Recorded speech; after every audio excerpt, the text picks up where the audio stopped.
वंदे मातरम। ग्रामीण भारत में आपका स्वागत है। मैं हूं परविंदर गोस्वामी और आज हम अपने इस खास कार्यक्रम ग्रामीण भारत के जरिए आज बात करेंगे शामली ब्लॉक की। जी हाँ, भारत के अंदर बहुत सारे हम कहेंगे ग्राम है, गांव है, इसलिए सभी लोग कहते हैं कि भारत जो है वो ग्रामीण परिवेश को बहुत अच्छे से जानता है और जो ग्रामीण भारत है वो इस पूरे भारत का बोझ उठाता है। आज उत्तर प्रदेश के शामली जिले के शामली ब्लॉक की हम बात करेंगे। शामली 28 सितंबर 2011 से पहले मुजफ्फरनगर का एक तहसील हुआ करता था। 28 सितंबर 2011 को शामली को प्रबुद्ध नगर के नाम से नया जिला बनाया गया। फिर जुलाई 2012 में इसका नाम बदलकर शामली कर दिया गया। शामली मुख्यालय ब्लॉक शामली अपने ऐतिहासिक और पौराणिक उपलब्धियों के लिए तो काफ़ी प्रसिद्ध है, लेकिन यह ब्लॉक आज भी बहुत सारी सुविधाओं के लिए संघर्ष करता दिखाई दे रहा है। और आज ग्रामीण भारत में हम वहीं ग्राउंड पे जाकर जानेंगे, वहीं के लोगों से जानेंगे कि आखिर चूक कहाँ हुई और क्यों जो उसको एक हम कहेंगे दर्जा, जो एक वहाँ संपन्नता, सुख सुविधाएं मिलनी चाहिए थी, उससे आज भी दूर है। क्योंकि शामली अपने आप में खास है और उस पर बात करने से पहले उससे पहले एक खास रिपोर्ट। शामली अपनी पौराणिक और ऐतिहासिक कहानियों के लिए पूरे देश में प्रसिद्ध है। मान्यता है कि शामली का इतिहास महाभारत काल से देखने को मिलता है। शालीब वन शब्द का उल्लेख महाभारत में किया गया है, जो शामली का प्राचीन नाम हो सकता है। एक किंवदंती के अनुसार शामली वे स्थान है जहाँ कृष्ण ने महाभारत युद्ध को टालने के लिए अपने अंतिम प्रयास के जाते समय रात्रि होने पर विश्राम किया था। इसलिए कहा जाता है कि इसका पिछला नाम श्यामवली था। ये छोटा सा उपनगर हनुमान टीला के लिए भी प्रसिद्ध है, जो महान योद्धा भीम द्वारा बनवाया गया था। वही ऐतिहासिक दृष्टि से देखे तो मराठा सेनानियों ने इस जगह को अंग्रेजों के खिलाफ लड़ाई में अपनी छावनी के रूप में प्रयोग किया था। स्वतंत्रता सेनानियों ने इसे अपने छिपने के लिए एक सुरक्षित जगह माना था। अंग्रेजी सत्ता के समय स्वतंत्रता सेनानियों ने पुरानी तहसील को जलाकर 1857 की क्रांति का उद्घोष किया था और अपनी कुर्बानी दी थी। दिल्ली से उत्तर की ओर 98 किलोमीटर, करनाल से 40 किलोमीटर, सहारनपुर से 60 किलोमीटर, हरिद्वार से 110 किलोमीटर, मुजफ्फरनगर से 38 किलोमीटर की दूरी पर स्थित शामली 2011 से पहले मुजफ्फरनगर का एक तहसील हुआ करता था। लेकिन 28 सितंबर 2011 को शामली को प्रबुद्ध नगर के नाम से नया जिला बना दिया गया। फिर जुलाई 2012 में इसका नाम बदलकर शामली कर दिया गया।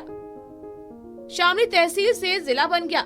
यहाँ की जनता को उम्मीद जगी थी कि शायद अब उनके क्षेत्र का नसीब बदल जाएगा, लेकिन साल 2001 से आज तक ये क्षेत्र और क्षेत्र की जनता विकास की राह ढूंढ रही है, जो अभी तक यहाँ नहीं पहुँचा। इस क्षेत्र के लोग आज भी मूलभूत सुविधाओं से कोसों दूर हैं। यहाँ तक कि छात्रों को रोजगार की, ग्रामीणों को इंफ्रास्ट्रक्चर की, किसानों को फसल बेचने के लिए उचित बाजार की दरकार है। उच्च शिक्षा के लिए उचित व्यवस्था नहीं होना और रोजगार के लिए पलायन करना यहाँ की नियति बन चुका है। तो फिलहाल कोई मिल नहीं रही। ब्लॉक को बने भी काफ़ी दिन हो गए, लेकिन गांव में अभी तक कोई सुविधाएं पहुंची नहीं। आज तक कोई अधिकारी नहीं पहुंचा ब्लॉक की तरफ से, या कोई मीटिंग ली हो, या कोई कार्यवाहक के बारे में समझाया हो, भाई हम ये सुविधा देंगे, आपको यह सुविधा मिलेगी। किसान को ग्रामीण में बच्चों के लिए कोई वो नहीं है सुविधाएँ, खेल कूद की, इसकी वगैरह की। और तालाब के बारे में कोई जानकारी नहीं। आज तक तालाब बहुत गंदा पड़ा, होगा नहीं अटा पड़ा, पैसा आया या नहीं आया, इसके बारे में भी कोई जानकारी नहीं। गांव में आज तक ब्लॉक की तरफ से कोई सुविधा नहीं भेजी गई। भाई हमने इतना पैसा दिया गांव में लगा या नहीं लगा, इंक्वायरी तो कराई जा इसकी। शामली ब्लॉक अपनी पौराणिक और ऐतिहासिक उपलब्धियों के लिए जिस तरह से देश के पटल पर है, इसे उम्मीद है कि भौतिक सुविधाओं में भी देश का ये अग्रणी ब्लॉक बनेगा। Bureau report, network 10। और इसी पर हमारे साथ सभी खास मेहमान जुड़ चुके हैं। हमारे साथ डॉक्टर अनुराग शर्मा है, जो प्रवक्ता हैं वीवी इंटर कॉलेज शामली से। हमारे साथ अनिल मलिक हैं, किसान नेता हैं। हमारे साथ प्रसन्न चौधरी जी हैं, जो वहाँ वरिष्ठ समाज सेवी भी हैं और जिला पंचायत अध्यक्ष इनकी धर्मपत्नी हैं। और हमारे साथ उमेश कुमार भी हैं, पूर्व प्रधान हैं। आप सभी लोगों का बहुत बहुत स्वागत है। मैं सबसे पहले अनिल मलिक जी आपके पास आना चाहूँगा कि क्योंकि बात ग्रामीण भारत की हो रही है, तो ग्रामीण भारत में सबसे अहम जो किरदार है वो किसान का है और किसानों की बात होनी भी चाहिए। वैसे भी आजकल हम देख रहे हैं कि लगातार किसानों पर राजनीति तो बहुत होती है, लेकिन बातें कम होती हैं, जो उनके दर्द हैं उनके ऊपर तो बहुत, हम कहेंगे बहुत दिनों से देखा गया है कि वो ऐसे के ऐसे ही हैं। ये ज़रूर है कि हर बार कुछ नया करने की बात होती है, वो नया कितना कारगर होता है वो तो किसान ही ज़्यादा अच्छे से बता पाएंगे। ये ग्रामीण भारत के इस कार्यक्रम में हम बहुत सारी चीज़ें ऐसी लेकर आते हैं कि जो वास्तव में जिनका समाधान निकलना चाहिए। अगर हम बात करें अनिल जी, आप देखिए शामली का नाम भी बदला गया, जिला भी बनाया गया। काश जिला बनाने या नाम बदलने की जगह कार्य हो गए होते तो शायद ज़्यादा अच्छा होता। आप कैसे देखते हैं वहाँ शामली के अंदर वर्तमान की स्थितियों को, और कहाँ कमी लगती है आपको कि अभी शामली बहुत पीछे खड़ा है? कैसे आगे आए, कैसे वहाँ विकास कार्य हो, क्या आपको चाहिए, क्या आपको लगता है? जी अनिल मलिक जी।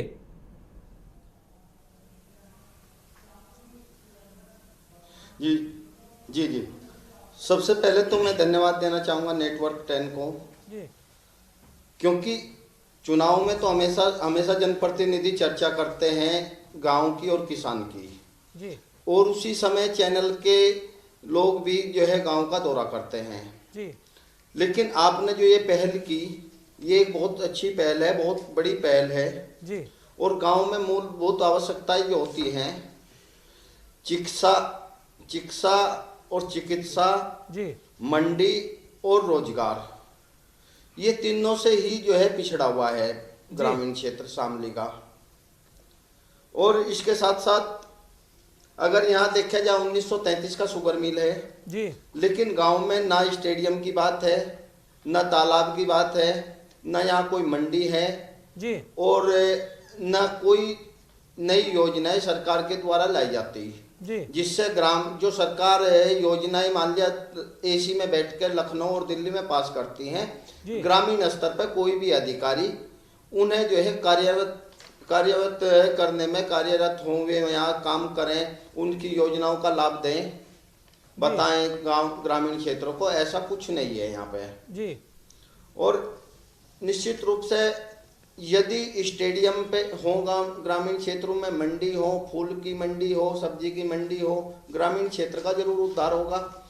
और अगर युवाओं की बात की जाए, रोजगार की बात की जाए, तो युवा के लिए कोई स्टेडियम नहीं है, सड़कों पे अपनी प्रैक्टिस करते हैं पुलिस के लिए और आर्मी के लिए। कोई शिक्षक संस्थान की अगर यहाँ बात करी जाए, शिक्षक संस्थान यहाँ पे इंटर कॉलेज की दूरी लगभग 10 से 15 किलोमीटर की दूरी पे है, तो निश्चित रूप से पिछड़ा हुआ है। अगर बात होती है तो वो जो है भाषणों में ग्राम की बात होती है, ब्लॉक की बात होती है। जिस तरह से हम जिला मुख्यालय से जुड़े हुए हैं तो हम लोगों को भी जो है मंडी उपलब्ध नहीं हो रही और कोई विशेष योजनाएं सरकारों का प्रचार प्रसार नहीं कर रहे। जी बिल्कुल, कहीं ना कहीं आप यही कहेंगे कि जो अनिल मलिक जो बता रहे हैं वो अपने आप में एक बड़ा सवाल उन्होंने उठाया है, क्योंकि ये भी अपने आप में एक बड़ी बात है कि जो चीज़ों की मांग है वो कोई इतनी बड़ी मांग नहीं है कि जिनकी पूर्ति ना हो सके। कुछ ऐसी चीज़ें हैं जिनका हम कहेंगे जो उनकी मांग रहती है वो मांग शायद सही जगह पहुंच नहीं पाती। हमारे साथ डॉक्टर अनुराग शर्मा भी हैं, प्रवक्ता भी हैं। और अनुराग जी, आप तो क्योंकि खुद ही इंटर कॉलेज से हैं और बहुत सारी चीज़ें आप देख रहे हैं और आप डॉक्टरेट भी हैं, तो बहुत सारी बातें सामने आती हैं कि जिस तरह, क्योंकि शिक्षा का स्तर हर जगह सुधरना चाहिए, उस पर बात भी होती है। ऐसा नहीं है कि शिक्षा के लिए योजनाओं की कमी है, बहुत सारी योजनाएं हैं, लेकिन ऐसे क्या कारण है कि शामली के अंदर शिक्षा को लेकर जो सवाल उठ रहे हैं, अगर हम बात करें इंटर कॉलेज, डिग्री कॉलेज, कन्या इंटर कॉलेज, कन्या डिग्री कॉलेज, उसे लेकर तो आप कैसे देखते हैं शामली को और आप क्या कहना चाहते हैं? और आखिर कमी किसकी है इसमें? क्योंकि जनप्रतिनिधि आते हैं, वादे करते हैं, चले जाते हैं और हर चीज़ के लिए जिम्मेदार सरकारों को ठहरा दिया जाता है। अपने भी प्रयास ऐसे होने चाहिए कि जब आपको चुना गया है तो कुछ काम तो दिखना चाहिए। जी अनुराग जी।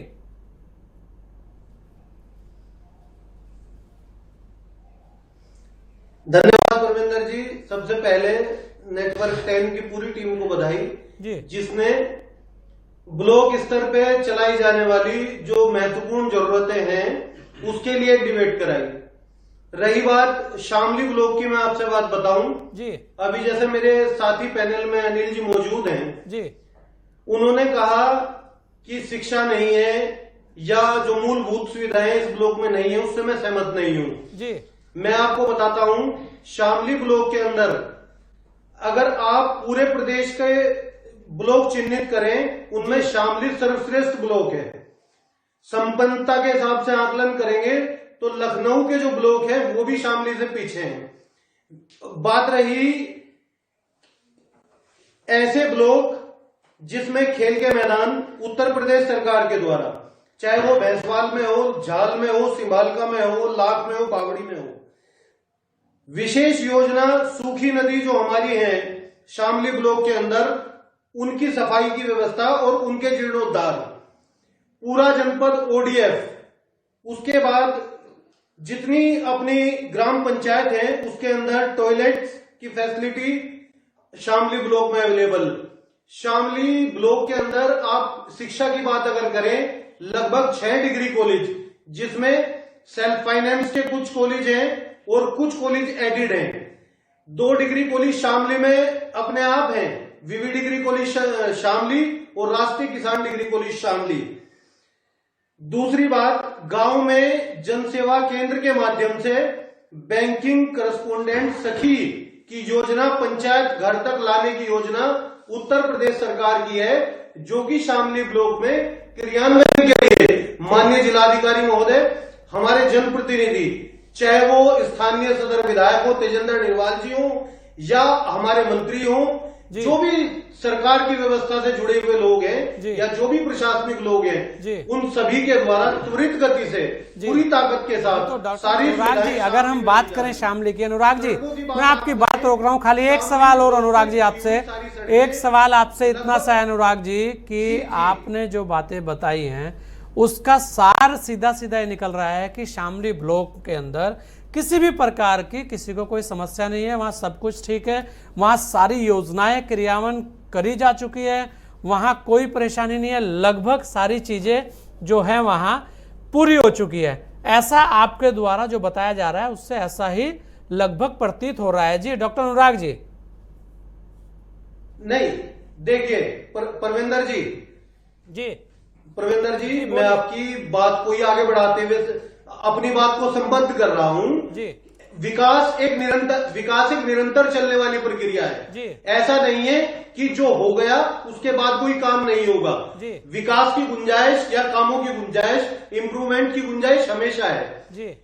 जितने काम सरकार के स्तर से या जनप्रतिनिधियों या प्रशासनिक अधिकारियों के द्वारा होने चाहिए, उसके हिसाब से सभी काम सही दिशा में है, लेकिन फिर भी व्यवस्था में कहीं ना कहीं इंप्रूवमेंट की गुंजाइश है ना। ये लेकिन बहुत कुछ कह जाता है अनुराग जी, ये जो लेकिन लगता है अनुराग जी, ये जो लेकिन है, ये लेकिन ये जो लेकिन है, ये लेकिन बहुत कुछ कह जाता है अनुराग जी, और ये लेकिन के पीछे ही तो सारा कुछ लगा रहता है, क्योंकि इस लेकिन ने तो पूरे देश के अंदर व्यवस्थाएं लेकिन में डाल रखी है। हमारे साथ पूर्व प्रधान भी हैं उमेश जी, आप कैसे देखते हैं शामली ब्लॉक की स्थिति को, और वर्तमान में आपको क्या लगता है कि शामली को अभी और क्या चाहिए?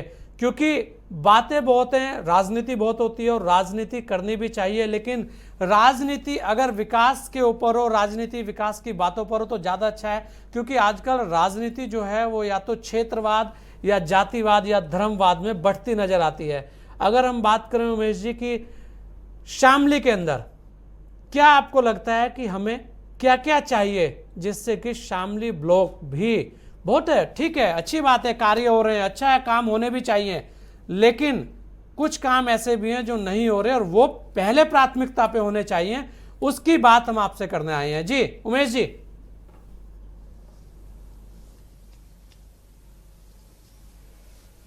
परविंदर जी, आपको बहुत बहुत बधाई जी। आपका मुद्दा था यहाँ के स्थानीय समस्याएं और रोजगार का जी, और आपको इस बात के लिए मैं बधाई देना चाहता हूँ क्योंकि रोजगार के आंकड़े सरकार ने बंद कर दिए जारी करने जी। लेकिन आपने रोजगार की बात उठाई है, बहुत बहुत आपको बधाई है। सरकार की जिम्मेदारी आप निभा रहे हैं। अब मैं आप क्षेत्र के विकास की बात करता हूँ आपसे जी। ये क्रांति की धरा जो शामली है हमारी, और ये सुगर बाउल के नाम से जानी जाती है जी। ये यहाँ की अधिकांश जनसंख्या जी यहाँ कृषि और कृषि से जुड़े व्यवसाय जी इस पे निर्भर है। जी। और शामली का जो बाजार है वो कृषि से होने वाली आय जी उससे चलता है हमारा। आज हमारी कृषि की हम बात करें तो कृषि में दो पहलू हैं। कृषि व्यवसाय जिसमें हमारा गन्ना, हमारा धान आता है। गन्ने की समस्या सब जानते हैं, उसके गन्ना भुगतान का बुरा हाल क्या है। जी। धान की समस्या ये है कि हमारा धान का जो किसान बासमती का मंडी में बेच के आ रहा है, आप उससे बात करिए तो शायद गुस्से से बाहर हो सकता है। जी। अब मैं आऊं पशुधन की बात करने के लिए। धान को लेकर तो अब की बार सरकार ने बड़े ठोस कदम उठाए हैं। लगातार सरकार धान के लिए बहुत सारे उपाय और प्रयास करती नजर आ रही है। लोग उसमें कह भी रहे हैं कि अब की बार धान को लेकर जो सरकार ने अपनी तेजी दिखाई है उसे लेकर तो सभी लोग उसकी तारीफ कर रहे हैं। जी उमेश जी। मैंने बासमती की चावल की बात की है। देखिए, ये पश्चिमी उत्तर प्रदेश पूरे अंतर्राष्ट्रीय बाजार में बासमती की अच्छी क्वालिटी के लिए जाना जाता है जी। और पिछले 70 साल के इतिहास में बासमती के जितने दाम गिरे हैं और दूध के जो हमारे दाम पिछले साल से हमारे सरकारी रेट ऑन रिकॉर्ड गिरे हैं, 7 रुपए प्रति लीटर कम हुए हैं जी। तो दूध व्यवसाय तो चौपट हो गया आपका। कोई पशु पालने को तैयार नहीं है, पशु की कहीं बिक्री के दाम नहीं मिल रहे, पशुपालन उद्योग आपका तबाह हो गया, कृषि का उद्योग आपका तबाह हो गया। कृषि से जब आपको आय नहीं है तो बाजार कहाँ चलेगा जी। बिल्कुल उमेश जी। अगर 20 लाख रुपए का फंड जो है प्रधानमंत्री जी ने जारी किया था, उसमें से अगर ये क्लियर हो जाता कि हमारे जिले को कितना मिलना है और उससे हमारा गन्ने का भुगतान हो जाता तो शायद हर किसान, हर मजदूर और बाजार के पास पैसा होता जी। और चौधरी चरण सिंह कल्याण कोष की घोषणा सन 2017 में बिजनौर में प्रधानमंत्री जी ने की थी जी। अगर उससे पैसा मिल जाता, उस योजना के माध्यम से 800 से 1000 करोड़ प्रति जिले को मिलना था जी, तो शायद ये समस्या, बहुत बड़ी समस्या इस पश्चिम की है, इस जिले की है, क्योंकि इस जिले की मुख्य फसल गन्ना है जी। अगर गन्ने को छोड़ के हम यहाँ रुई, कपास और चने की बात करें तो वो तर्कसंगत नहीं होगी जी। बिल्कुल जी। तो गन्ने का अब लगभग कम से कम यहाँ पे हमारे जिले का 400 करोड़ का भुगतान बकाया है। जो अन्नदाता जो है, अन्नदाता शब्द था वो देने वाला, मतलब दाता देने वाला, आज लेने वाला बन गया जी। नहीं, बिल्कुल बड़े सवाल उमेश जी, आपके सवाल अपनी जगह जायज है, लेकिन अगर हम बात करें वर्तमान की स्थितियों की तो वर्तमान में बहुत जी बिल्कुल है उमेश जी, आपकी बात बहुत ही जायज है और बहुत सारी चीजें आप जो बता रहे हैं वो वास्तव में किसानों के हित की बात है। और क्योंकि हम तो कह ही रहे हैं उमेश जी, हम ये बात कह ही रहे हैं कि जो हमारा ग्रामीण भारत है यही तो पूरे भारत की जिम्मेदारी उठा रहा है। इसी की बात करने के लिए हम आए, हमारे साथ प्रसन्न चौधरी जी भी हैं। प्रसन्न जी, अगर हम बात करें, देखिए किसानों की जब बात होती है, जब ग्रामीण क्षेत्रों में जब बात आती है तो एक बात की मांग जो होनी चाहिए, हमें नहीं लगता कि उस बात को लोग बल देते नजर आते हैं, चाहे वो राजनेता हो और चाहे वो हम जितने भी लोगों से बात कर रहे हैं वो। आप देखिए कि किसान की बात होती है, खेती की बात होती है, लेकिन हम ये मांग नहीं करते कि खेती को उद्योग का दर्जा दे दिया जाए और जिस तरीके से उद्योग नीति लागू होती है उस तरीके की नीतियां खेती के लिए भी होनी चाहिए। उसके अलावा अगर कुछ बदलाव की बात आती है, जैसे कि किसान बिल के ऊपर आप देख लीजिए तो उसके ऊपर भी हंगामे रहते हैं, तो ऐसे भी बहुत सारे कारण होते हैं जिसका सीधा सीधा राजनीतिकरण कर दिया जाता है और बातें उसका सीधा जो खमियाजा है वो इस ग्रामीण भारत को भुगतना पड़ता है। तो कहीं ना कहीं अगर हम बात करें शामली की भी, क्योंकि गन्ना बहुल क्षेत्र है और गन्ने को लेकर लगातार अब से नहीं है, कोई एक सरकार का कार्य नहीं है, अगर हम कहें कि शुरू से लेकर आज तक हर सरकार के अंदर गन्ना किसान परेशान दिखता नजर आया। लगातार मांग भी होती है कि भाई गन्ना किसान परेशान है, उसके बाद भी किसान लगातार गन्ने की तरफ को, गन्ना बोता भी है, गन्ना देता भी है।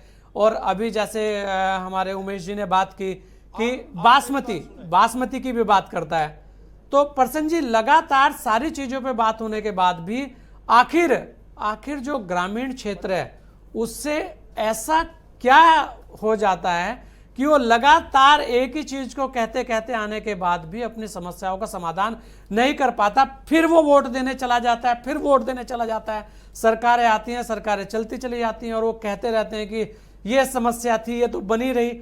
आखिर समाधान की तरफ को बात करने के लिए जो प्रयास होने चाहिए जो योजनाएं हैं जिनकी बात अभी हो रही थी, जैसे डॉक्टर अनुराग ने भी बताया, योजनाओं का जो क्रियान्वयन होना चाहिए, जो समझाया जाना चाहिए, उसमें कमी हमेशा रहती है। प्रसन्न जी बोलिए जी।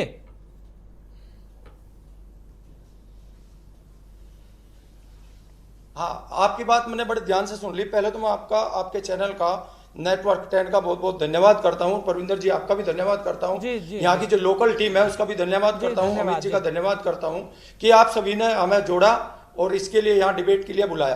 देखो, यदि आप शामली ब्लॉक की और जिले शामली के विकास की बात करें, आज से लगभग 4 साल पहले जो सरकारें यहाँ थी उन सरकारों को आप कह सकते हो, लेकिन जब से हमारी सरकार आई है यहाँ मूलभूत जरूरत जो थी वो हाईवे की जरूरत थी। आज सहारनपुर से दिल्ली हाईवे यहाँ पर लगभग पूर्ण होने को जा रहा है। शामली में बाईपास की जरूरत थी, वो बाईपास लगभग 2-3 महीने में पूरा हो जाएगा।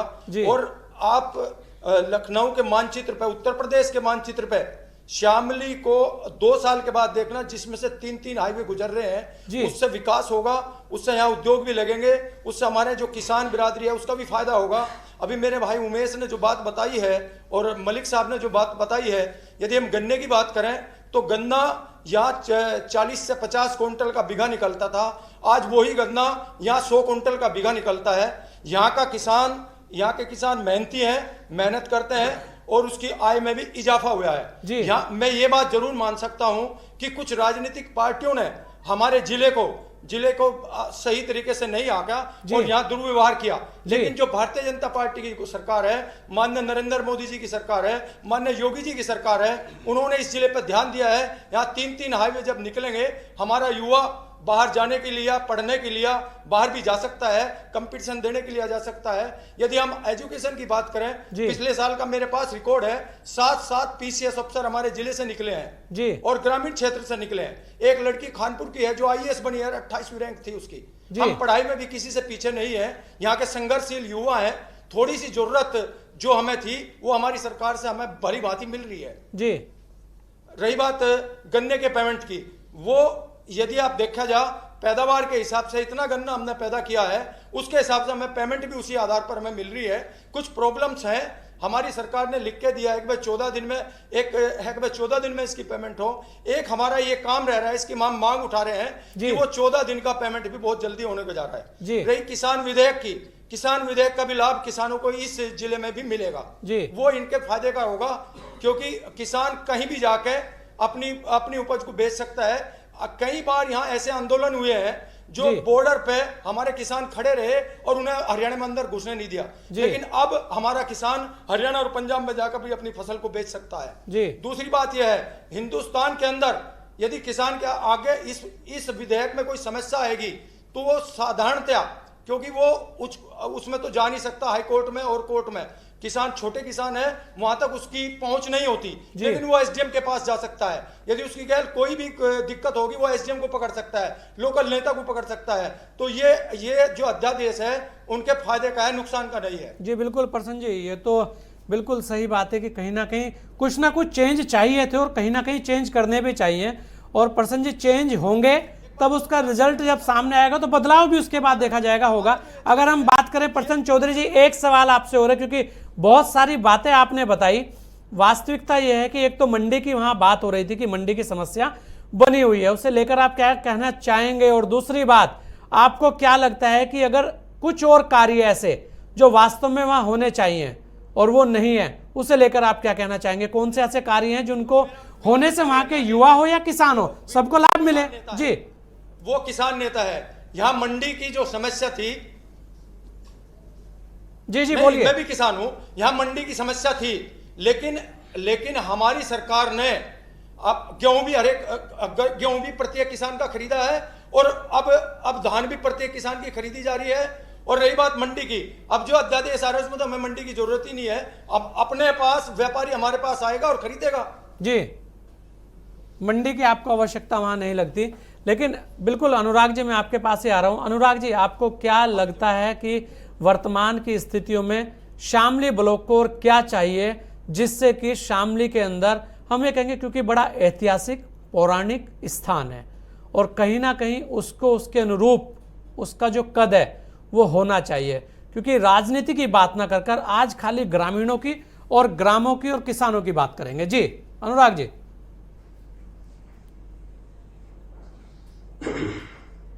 बिल्कुल बिल्कुल परविंदर जी, आपने सही बात कही है कि आज अगर बात होगी तो किसान की होगी और ग्रामीण भारत की होगी, क्योंकि ग्रामीण भारत ही सच्चा भारत है, असली भारत है, जहां पे इस देश की आत्मा बसती है। मेरे से पूर्व वक्ताओं ने भी सारा विषय रख दिया।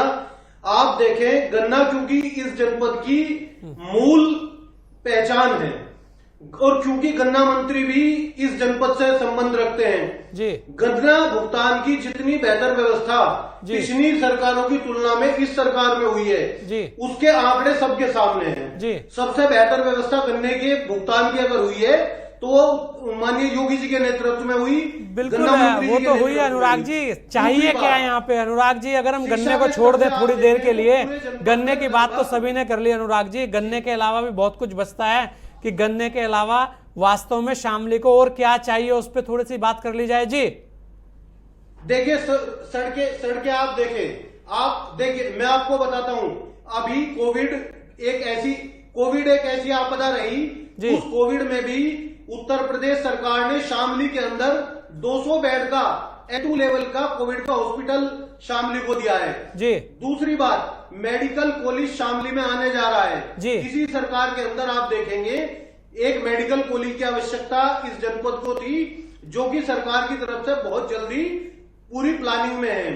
खेल के मैदान की आवश्यकता जनपद महसूस कर रहा था, उस जरूरत को जी वो भी प्लानिंग में है। बिल्कुल सारी चीजें प्लानिंग में। उमेश जी क्योंकि समय कम है अगर हम बात करें उमेश जी, वर्तमान में प्लानिंग में तो बहुत सारी चीजें हैं उमेश जी, वर्तमान में प्लानिंग में बहुत सारी चीजें, लेकिन मैं फिर ये कहूंगा धरातल पर शामली को क्या चाहिए जिसकी बात हो सके और उस बात को सरकारों तक पहुंचाया जा सके, क्योंकि ये कार्यक्रम है इसलिए कि जो आपकी वास्तविक समस्याएं हैं उनको उस पटल पर उस जगह रखा जा सके जहां से उनका समाधान हो सके, क्योंकि सारे लोगों ने अपनी अपनी बातें रखी, लेकिन वास्तविकता यह है गन्ने पे राजनीति होली सभी करते आ रहे हैं। अगर हम वर्तमान की बात करें तो क्या चाहिए, गन्ना छोड़ दीजिए थोड़ी देर के लिए क्योंकि गन्ने की बात करने के लिए बहुत सारे लोग हैं, शामली को क्या और चाहिए जो वास्तव में वहां होना चाहिए। जी उमेश जी।